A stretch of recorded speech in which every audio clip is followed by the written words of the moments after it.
Тұтқын ешкім қарап тұрмағанын пайдаланып, едендегі жәндікті білдірпей алып, қалтасына салып үлгереді. Содан соң оны қуыру үшін ыстық плитаның үстіне тастады. Жәндік әбден күйген кезде оны ұнтаққа айналдырды да, түрме бастығының кесесіне ақырын сеуіп жіберді. Оның бұл әрекеттерінің бәрі түрмеден қашу мақсатын көздеген еді. Түрме бастығы шайды ішкен бойда іші бүріп ауырып, асығыс әжетханаға қарай жүгіреді. Ол кілттерін есікке іле салған сәтте, ер адам аяғының ұшымен басып сыртқа шықты.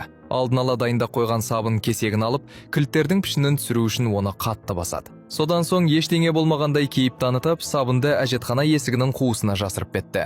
Келесі күні әжетханаға бару мүмкіндігін пайдаланып, сабынды жасырын алып шықты да, өзі жұмыс істейтін шеберханаға бет алды.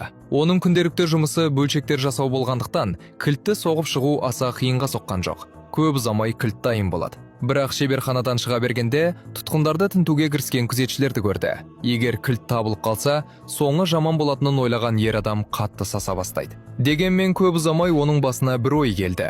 Ол тұтқындардың басшысына жақындап барып, оны әдейі арандатады. Екеуінің арасындағы төбелесті тоқтату үшін күзетшілер жетіп келеді. Бұл айқас оған тінтуден аман қалуға көмектескенімен, ауыр жазаға тартылу қаупі төнді.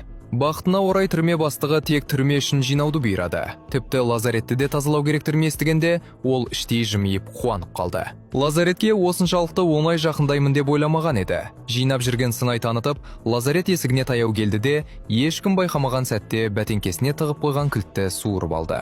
Бірақ ол есікті аша бергенде, бірнеше күзетшіні бастап түрме бастығының өзі жетіп келеді.